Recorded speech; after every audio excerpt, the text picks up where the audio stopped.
All right, welcome back to 49er Forecast. Larry Kruger with you on a Saturday on the Sports Leader, getting you ready for the matchup that we're getting tomorrow in Cleveland, where the weather, I'm sure, will not be, let's just say, won't be like Northern California for the boys. And joining us on the UMA guest line to chop it up from the Akron Beacon Journal, a guy who's covered the Browns for a number of years, Chris Easterling, is with us. Chris, thanks a bunch for your time, and thanks for jumping on KMBR. Hey, thanks for having me on, Larry. Appreciate it. Absolutely. Well, tell us a little bit about the weather. What are the Niners walking into Sunday in Cleveland? Well, you might get about 4 seasons wrapped up into one. Actually, you're not going to hit 4 seasons. You're getting 1 season. You're getting full on Ohio winter about 3 weeks before we're supposed to get before winter actually begins.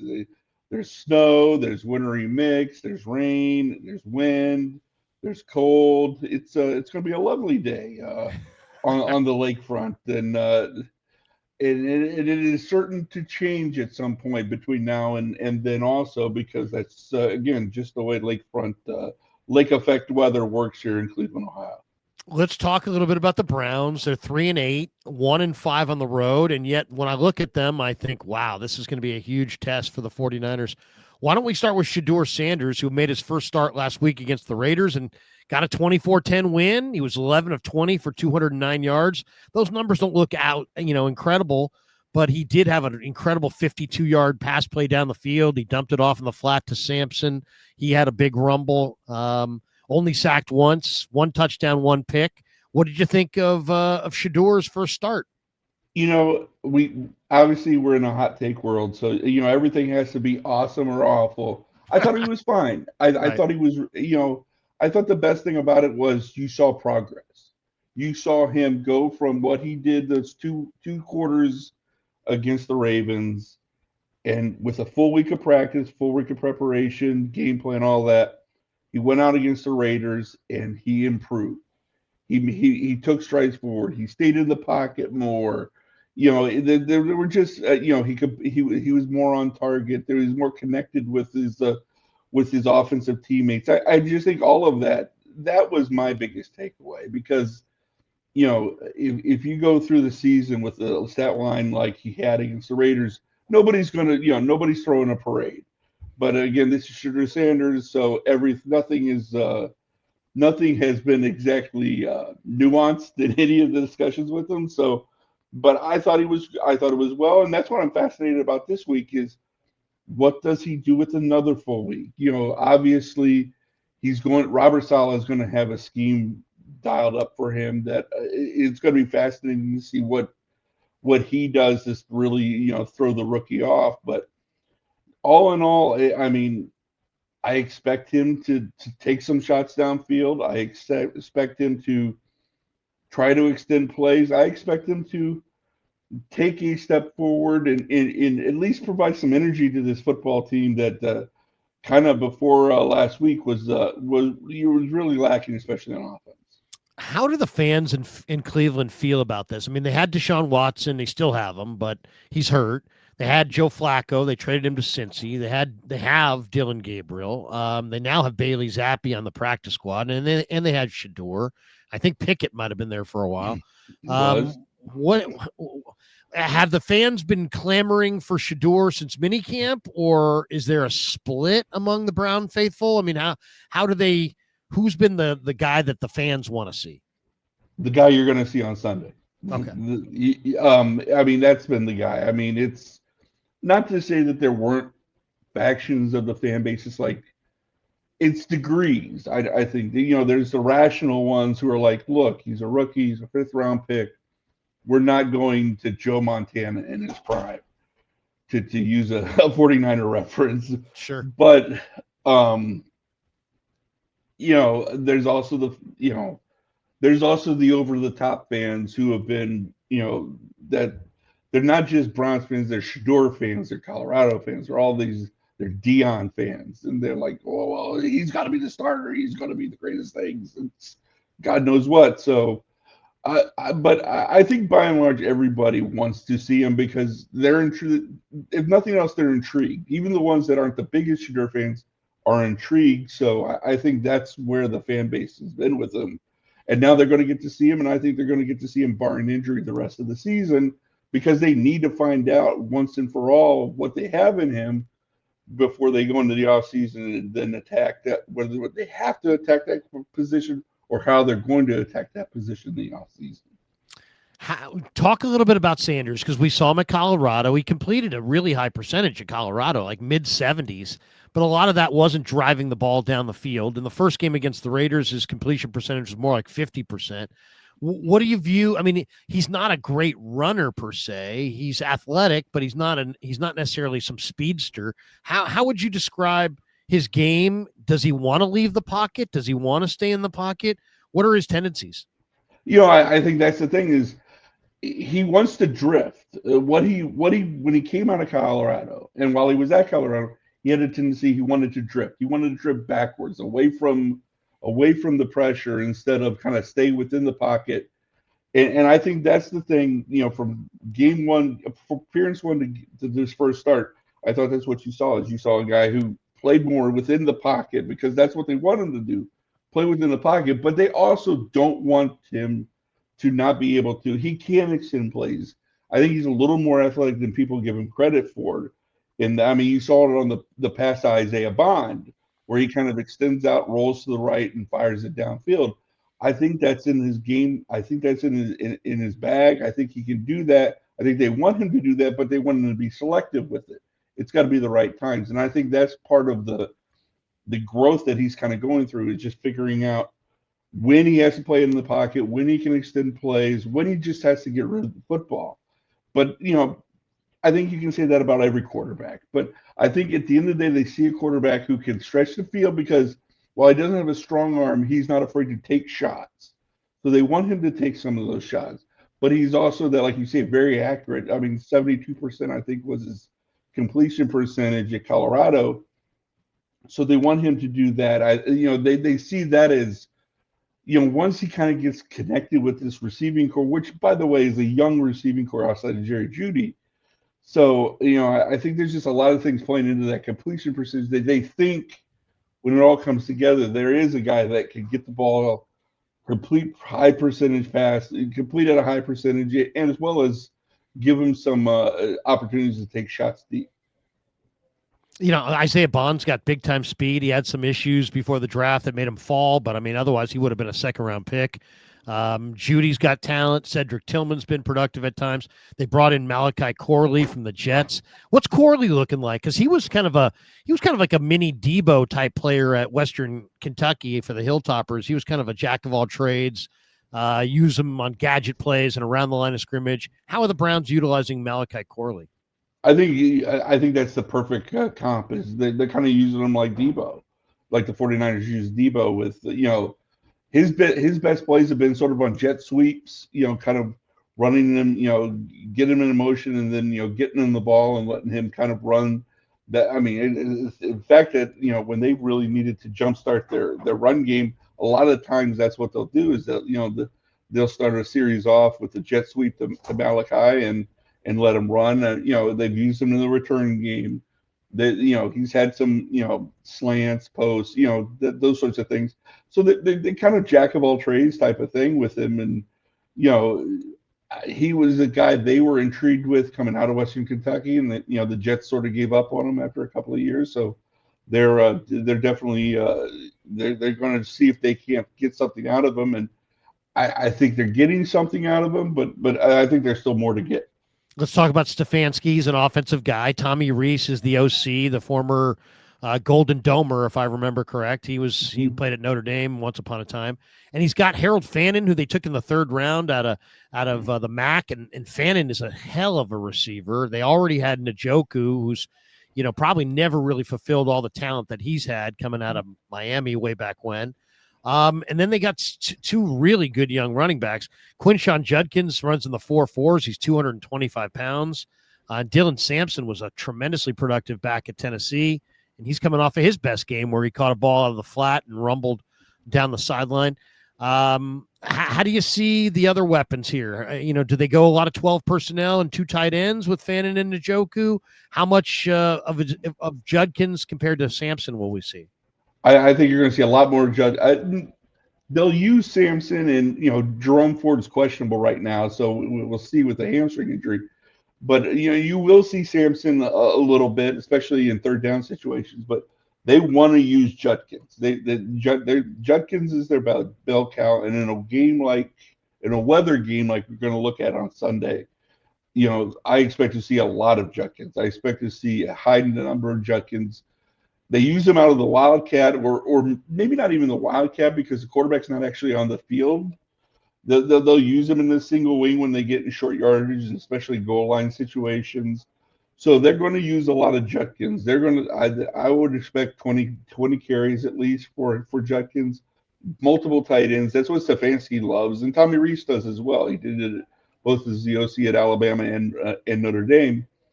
So I think you just heavy tight ends, heavy run game, and take your shots, and at least in a game like this where the weather conditions are what they're expected to be. I'm looking at some of the splits. It says the Browns play a lot of 11 personnel with 3 wides, 1 back, 1 tight end, maybe 75% 11 personnel. Do you think with the snowy, wintry conditions that they may play a little less 3 wides in this game? Yeah, I would imagine. And some of that 11 personnel is actually a guy like Fannin or Njoku, especially Fannin. They'll line him out in the slot. They'll move him around the formation, so it's not a true. It's I guess it's 11 personnel in formations, but it's it's a 12. second time. It's Yeah, 12. I mean, yeah. it's in that regard. So, right. But I would expect in this game, they're going to go and they're going to let that's what they did against Miami. You saw them run the ball, high percentage passes, and then they got the other side of the football where they're pretty good, and they maybe have one of the best to ever do it. Currently in the midst of one of the greatest heaters I've seen a pass rusher ever have, and just rely on them to kind of close the door. It's going to be interesting. Rainy weather. Brock Purdy's got a career QBR of 49.1 in rain or snow conditions. He's not played well. Let's talk a little bit about the star of the show, and that's the Browns defense. Unbelievably, the 49er defense has given up fewer points per game than the Browns defense. I thought that was one of the great statistical oddities in recent memory, because the Niners defense is not very good. But this Browns defense is really good. And let's talk a little bit about them. Jim Schwartz is the coordinator. He owns Shanahan. I think Shanahan might be 1-8 against the wide 9 and Schwartz. We know about Garrett. The guy, Garrett had 3 sacks last week. They had 20 hits on the quarterback last week against the Raiders, 10 sacks. But he's not doing it alone, is he? Mason Graham, no. Malik Collins, this kid Schlesinger in the middle is just a monster as a run defender. Denzel Ward's damn good. Talk to me a little bit about this base 4-3 wide 9 that Schwartz runs. Well, I mean, it starts with the defensive line with Myles obviously on one end, but Malik Collins, who 49er fans are obviously familiar with, and Mason Graham in the middle. I think that's really where it starts, because those guys get pressure up the middle. They've really kind of wrecked some teams up the middle of the pocket. And that's sort of forced the quarterback backwards. That's allowed Myles to get to him. It's allowed guys like Isaiah McGuire and Cam Thomas to get to him. And then, Collins himself, I mean, he's having a great year. He's getting the quarterback that, they had 10 sacks of Geno Smith last week. Myles has 13 sacks in the last 4 games alone, which is an NFL record. Right conditions, I know Brock Purdy gets the ball out quick, and Trent Williams is there, and he's a Hall of Famer, and Myles is going to go against him, so that's going to make it more difficult. But a 5-sack day, and he's got the record NFL single season record all to himself. So, but it's a typical Schwartz defense. It's aggressive, it's attacking. Schlesinger has been just an absolute eye opener as the first pick of the second round. And then Denzel Ward, you mentioned Denzel Ward. They made a trade since Greg Newsome to Jacksonville for Tyson Campbell. And Tyson's played really good opposite Denzel. So that's given them, that gives you 2 solid corners. And then Grant Delpit at safety has sort of been all over the place, making plays, playing some of his best football, I think, since they drafted him out of LSU in 2020. So I just think it's it fits Jim Schwartz's mindset. This defense, it's aggressive, it's attacking, we're going to go at you, and dang the torpedoes, full speed ahead, and a lot of when they're on, they're amazing. But you mentioned the points they've allowed, and I think some of that's when they talk complimentary football. I think part of that is just being on the field so much. You get in games where just sort of you can only hold on to the rope so long when the offense is going 3 and out, 3 and out, 3 and out, 3 and out. Yep. And that's where you see those games. They had one in Baltimore week 2. They had one in New England. They had one in Detroit. So it's just that's just the I think that's sort of a byproduct of a bad offense complementing them. But when they're on, they are absolutely electric and elite. Let's hammer down on a couple of these guys. First of all, Garrett. Garrett's a monster. He's probably one of the most physically dominant players in the history of the league. I mean, he's 6'5", 280, and he runs in the 4.5s. I mean, he's Bruce Smith, but with greater length and maybe a little bit more speed. I mean, I know that sounds crazy, but that's how great this kid is, or kid. I mean, he's great. He's a veteran now.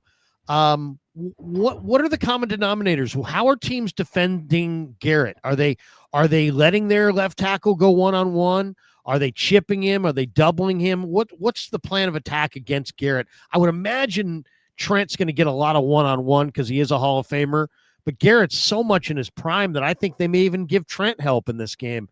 How are teams going at Garrett? What are they trying to do to him? I think Lamar Jackson said it well a couple of weeks ago. He said they had to throw as many hands and objects at Myles to slow him down. And that's basically it, because teams have thrown everything at him. Chips. There was a play, I think it was the Packers. It was almost a conga line of blockers. It's like Myles went from one, it was like a ballroom dancing or something. He went from one blocker to the next blocker to the next blocker. They're throwing everything at him. He even said today, he said that, he absolutely respects the heck out of Trent Williams and thinks the world of him and looks forward to this matchup. But he's like, I'm sure they're going to throw some chips. They're going to throw some double teams. They're going to throw a lot of things. And I also think Cleveland's going to move Garrett around. They're going to try to find they're moving him around as much as they've moved him around at any point in his career, because they know that, if you just lock him up against Trent Williams, a guy like Kyle Shanahan, a great offensive staff like that, they're going to figure out ways to kind of neutralize him, especially with Brock's ability to get rid of the football quick. So I would expect them to move him around, but Myles has seen everything. And one-on-ones, it was funny, a few weeks ago, they went to New England and Will Campbell was still healthy, the rookie number 4 pick out of LSU. Yeah. And I remember asking Myles, I'm like, how did New England block you? And he goes, they let Will block me one-on-one quite a bit more than I thought they would. And even Myles only set the single game sack record for the franchise with 5. But, that's the rare occasion, though. Most of the times there's going to be multiple people, you're going to see a lot of things thrown at him and a lot of objects, for lack of a better term, thrown at him. And it's what you have to do, because I legitimately think he's having as good a season as any defensive player has ever had in the NFL right now. It's not just the sacks, it's the stopping the run, it's the tackles for loss. It's just, he has become an all-around defensive football player. And it would be an absolute stunner if he wasn't Defensive Player of the Year for the second time in a row. And he's obviously on his way to Canton. Yeah. No, somebody asked me a few months ago about Garrett, and I said, well, you know what? Defensive line is a technique-rich position. And so it's rare that the youngest guys come into the league are good. Usually it's guys. That's why guys can still sack the quarterback and still be effective on the D-line, like Calais Campbell, sometimes for decades. Sometimes they have a long career because it's so technique-rich. Now you get a guy like Garrett who's got off the charts, unprecedented like physical gifts and attributes. Now you have all that institutional knowledge. Now he knows exactly where to place his hands and in what sequence and what moves to give when and exactly how to leverage and all these different things that he's learned. And he is absolutely unstoppable. And for people who haven't seen him, 14 sacks for Myles Garrett in his last 5 games. It's the most sacks in a 5-game stretch in the history of the NFL since sacks were first tabulated in 1982. So I mean, this guy is, whatever you want to think of. Richard Dent, Deacon Jones, Bruce Smith, Reggie White, whatever you think of as the greatest, this guy is as good or better than any of them. Couple last thoughts before we let you go. Let's talk about a couple of these other guys. The Browns had options there at the top of the first round, and they went with Mason Graham. And some people criticize that, especially when Graham kind of looked pudgy and a little out of shape at the mini camp and the OTAs. And it's like, somebody was like, showed me something. It was like, this guy sucks. Look at this from the OTAs. I'm like, bro, it's OTAs. I mean, it's OTAs. This is one of the best defensive linemen in the country the last couple of years at Michigan. He is an instructional video on how to play, and he's got a great motor. What's Graham looked like? And the other guy I got to get your thoughts on is Mike Hall, because I loved Mike Hall at Ohio State. I know he had the domestic violence issue, and that probably hasn't necessarily gone away. It's kind of derailed him to some degree, but now he's in their plan. Talk to us about those two guys, because they're both, Garrett's a dominator, but these guys can dominate in their own right, and I think probably at some point will. Let's start with Mason, because I think he's coming off the best game of his career. And, now Jim Schwartz told us this week, he goes, I think his best game's still ahead. But as far as games he's played, the game he played against the Raiders was fantastic. Collapsing the pocket. There were multiple occasions where he was just a split second late from being the guy to get the sack. And instead, it's hard to beat Myles Garrett to the quarterback. So, you give the rookie. He said, he told us, he goes, I'll contribute a couple of sacks to Myles if that's if it's a good cause of him breaking the sack record. But Mason's gotten better, but I think it's just comfort level also. Playing a more attacking style than what he was playing at Michigan, where he's more gap sound.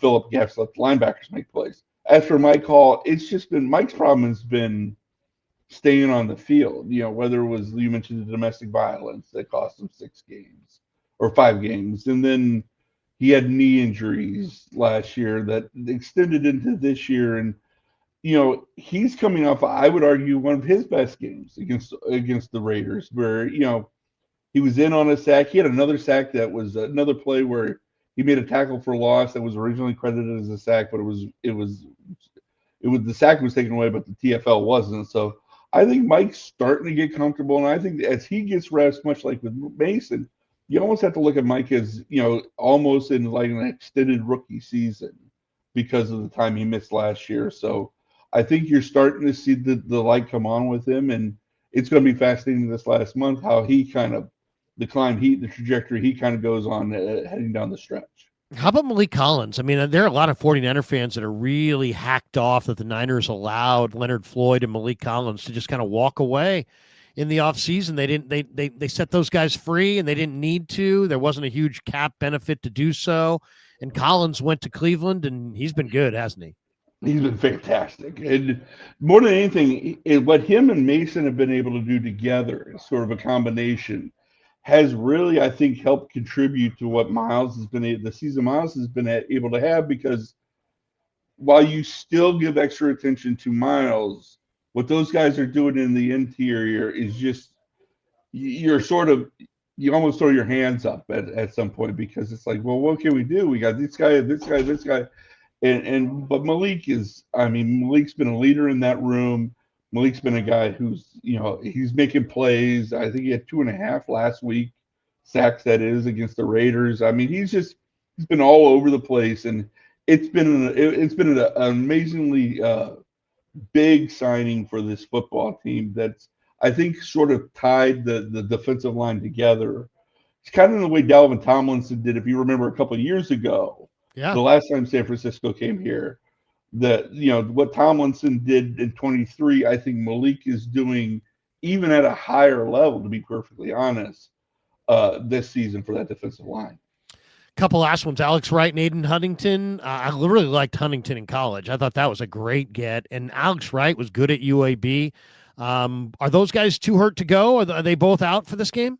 Yeah, they're both out, which is a shame because and Alex for Alex, it's just been a shame because it's every time he just starts to get going, injury like this comes up and puts him on the sideline for a while. But and then Aiden, like you say, Huntington has been a guy who on both sides of the football has helped because he's been key in the short yardage jumbo packages. So, but they're not going to be able to go. They've already been rolled out. So, um, but they are guys that this Aiden, Alex just got an extension. So they're guys this organization definitely thinks very highly of for the future. One guy I got to get your thoughts on is one of my favorite football players, and he's out and he's been out all year, and I don't know what his future holds, but I'm a big Notre Dame fan. I love watching Jeremiah Owusu-Koramoah. I thought Owusu-Koramoah was one of the best players in football until he suffered the neck injury. I know he's on the PUP. There's been all kinds of speculation about his future. Does he have a future? Is he going to retire? This is one of the NFL's best linebackers, and it's amazing. He was healthy. He's healthy. One play later, he's got a neck problem, and his career is dangling by a thread. What can you tell us about JOK? He's been around. He's been a great mentor for Carson Swessinger, but as far as it's my opinion that I think we've seen the last of him on the field. I hope I'm wrong because he was just rounding into a form where he was going to be I think he was going to be one of the best linebackers in the sport. And if you teamed him up with Swessinger, my goodness, what you could do with those two guys. Amazing. I mean, it would, it's just a real disappointment. But more than anything, you just want JOK to get healthy. And I think that's the biggest thing is he's got to worry about his health. And if he decides and they decide that he can still play, we'll see him in 26. But I'm going to be one of those that until I see it, my guess is it unfortunately is not going to trend that way. Yeah, it's a brutal game, man. It's an unbelievable game. Last one for you, and we really appreciate your time. Stefanski is thought to be a really good offensive coach. He's won a Coach of the Year, I think, and he's thought to be, a lot of people think very highly of Kevin Stefanski. Andrew Berry's got a good reputation as well, but this Watson deal put this franchise in a weird situation. What is the status of the regime of Berry and Stefanski? Are these guys on the hot seat and somebody's coming for their head, or will they be given time to kind of rebuild this thing post Watson? Okay, there's two different perspectives. The fans have them their seat absolutely sizzling. I mean, both of those guys' seats are absolutely sizzling. I don't know if inside the organization, though, that's the way, because I think Jimmy Haslam came out of the owners' meetings last year and he said, look, Watson was a big swing and miss, and that's on us. And it seems like, at least publicly, he is giving Berry and Stefanski a mulligan, the biggest mulligan in the history of sports. Yeah, I'd say. On the Watson trade. So now see how the season ends. Could something change if the last month is just awful and they end up 3-14 again? Maybe, but I think Jimmy is committed he likes these guys personally. He thinks these guys have done a good job professionally, and he's taking the brunt of the Watson thing on himself. So, and he said it's a multi-year process. Well, they're just early in this multi-year process. This is sort of the first year of the multi-year process. So until I hear otherwise, and I think you'll see them in 26. But again, this last month's going to play a big role in whether or not they come back or not. Awesome stuff, Chris. Give us a prediction on your way out the door. What do you think of the game? How do you see this one?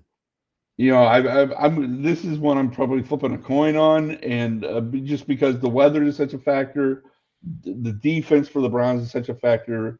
I went 1917 49ers, but that's just because the way the 49ers have been consistently able to win some of these games this year.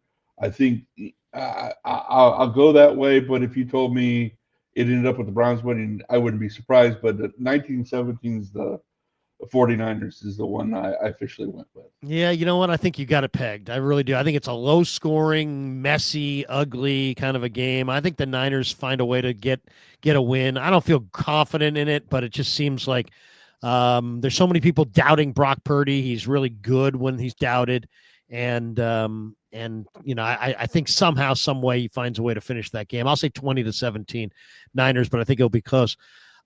Chris, awesome stuff. And we should tell people Chris is a great follow on X at C Easterling ABJ on X. He's been covering the Browns for the Akron Beacon Journal, and does a great job doing it. And Chris, thanks for jumping on KMBR and giving us kind of a thumbnail sketch of the matchup. We really appreciate your time.